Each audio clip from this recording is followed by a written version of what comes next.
हमने वैसे निवेदन किया है राहुल जी से कि वो नागपुर में भी छात्रों की गूंज का एक कार्यक्रम ले। यहाँ भी बहुत समस्या है और चूंकि नागपुर में सारे देश से बच्चे पढ़ने आते हैं, कॉस्मोपॉलिटन सिटी है, तो उस बहाने यहाँ नागपुर की छात्रों की, जनता की भी इच्छा है और सारे कांग्रेस के कार्यकर्ताओं की भी इच्छा है कि छात्रों की गूंज ये कार्यक्रम नागपुर में भी हो।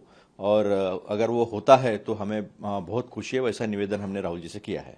आप हर बात में हिंदू मुसलमान करना चाहते हो, वहां एक मुस्लिम लड़की भी थी। ये जो स्मैश पैट्रियार्की है और महिलाओं को, छात्रों को उनकी जगह मिले सामाजिक दृष्टि से, शिक्षा की दृष्टि से, आर्थिक दृष्टि से, नौकरी करना हो, व्यवसाय की दृष्टि से, उसके लिए प्रोग्राम था। फिर इसमें भी हिंदू मुस्लिम, फिर कहोगे फिर बच्चे पहुंच गए। समझा करो किरण जी, क्या है, पानी में नीचे पैर रखना, गलत डाइव करना फेफड़ों के लिए अच्छा नहीं है। बरगड़ियां भी फूट सकती है, टूट सकती है। तो राहुल गांधी जी की बराबरी करने से पहले सीख लो डाइव कैसे मारना, स्विम कैसे करना। पैर जमीन पर नहीं होनी चाहिए, सर आपका ऊपर था। तो इसी तरह से हर जब रिटालिएट करते हो राहुल जी को, तो पहले पढ़ भी लिया करो, समझ भी लिया करो सच क्या है। देखिए, आदिवासी बच्चों ने अपनी कैफियत, अपनी सारी समस्याएं जो है वो राहुल जी के सामने रखी।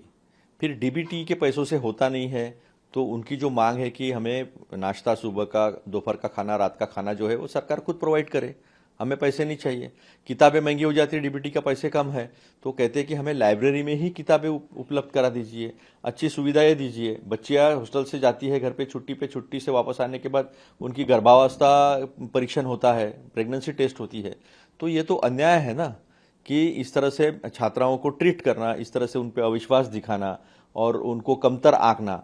ये इन बातों को लेकर एक खत जो देवेंद्र फडणवीस को लिखा है, तो उस पर जवाब क्या देते हैं कि वो 2 स्कूल, गढ़चिरौली में आपकी स्कूल है, वहां स्नेक बाइट हुआ था। दूसरी आपकी एक मिनिस्टर की स्कूल है, वहां पर टॉयलेट को दरवाजे नहीं है। अरे अटकाना, लटकाना, भटकाना, सवाल क्या है और आप बात क्या कर रहे हो। वसंतराव पुरके जी के ऊपर आपने यवतमाल के स्कूल पे ऑब्जेक्शन लिया है, वहां ऑडिट हुआ है, अभी 10 दिन पहले ऑडिट हुआ है और पहले 2 स्कूलों में वो स्कूल का नाम है। तो हम आह्वान करते हैं देवेंद्र फडणवीस जी, एक बार वसंतराव पुरके जी के स्कूल में जाकर देख लीजिए।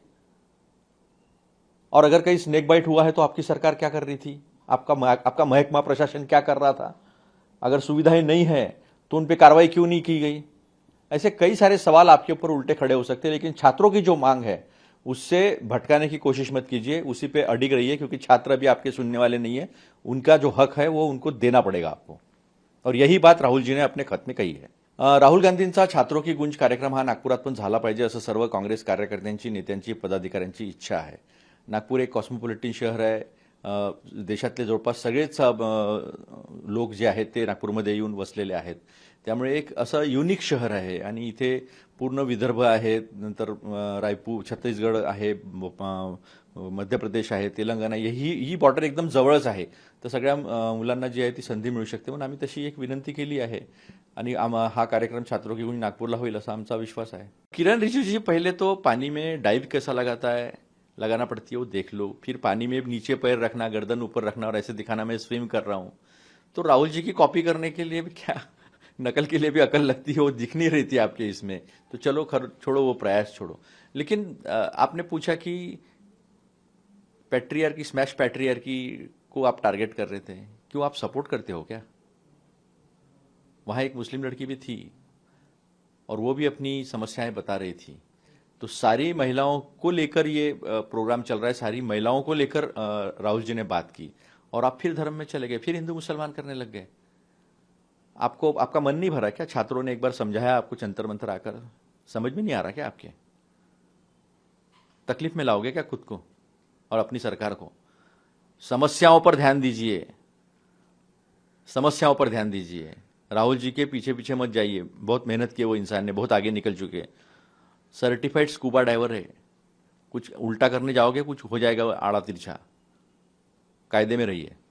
राहुलजींनी ज्या समस्या आदिवासी मुलींनी, मुलांनी त्यांच्यासमोर मांडल्या, त्या संदर्भात एक पत्र लिहून देवेंद्र फडणवीसांच्या समोर त्या मुलांची कैफियत मांडलेली आहे आणि त्याच्या संदर्भात आपण कारवाई करावी असं म्हटलेलं आहे।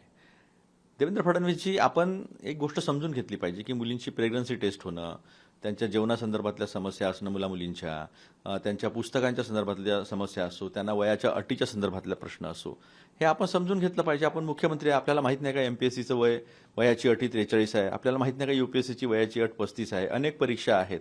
शिक्षण झाल्यानंतरही हॉस्टेलची गरज आदिवासी मुलांना असतात. 200-200 रुपयाची कमाई करणाऱ्या आईबापाचे पोरं ते, आणि त्यांच्या संदर्भामध्ये तुम्ही सांगता की इकडे तुमच्या शाळेमध्ये असं झालं, तिकडे तुमच्या शाळेमध्ये असं झालं. कारवाई करा ना तुम्ही. तुम्हाला कारवाई करण्यापासून कोण अडवलेलं आहे? वसंतराव पुरके साहेबांच्या शाळेचा पहिल्या 2 आश्रम शाळेमध्ये ती शाळा आहे. हे स्वतः तुमचं सरकार त्यांना प्रशस्तीपत्र प्रमाणपत्र देतं, आणि तुम्ही त्यांचं सांगतात की तिथे बाथरूममध्ये डोर नाही आहे. जर असं प्रमाणपत्र तुमचं देत असेल आणि डोर तिथे दार नसेल मुलींच्या टॉयलेटला, तर तुमच्या अधिकाऱ्यांवर पहिले ॲक्शन करा. तीच गोष्ट तुम्ही गडचिरोलीच्या संदर्भात बोललेले आहे. ॲक्शन करा ना तुम्ही. तुमचं सरकार आहे ना, मग तुम्ही ॲक्शन का नाही केलं? आज तुमचं सरकारहून 12 वर्ष झाले ना, मग तुम्ही ॲक्शन का नाही केली? त्यामुळे अटकाना भटकाना लटकाना हे धंदे सोडा तुम्ही आणि ॲक्शन घ्या. राहुलजींनी जे पत्र मांडलेलं आहे ते विद्यार्थ्यांच्या समस्येबद्दल मांडलेलं आहे. ॲक्शन घ्या, नाहीतर मग विद्यार्थी बसलेच आहे उपोषणाला, आणि तिथे मग राहुलजी येतील आणि मग ॲक्शन घ्यावी लागेल. मग अडचण होईल ना. त्यामुळे तुम्ही मुख्यमंत्री म्हणून काम करा. मुख्यमंत्र्यांना पत्र आहे ते, इकडल्या तिकडल्या गोष्टी करू नका.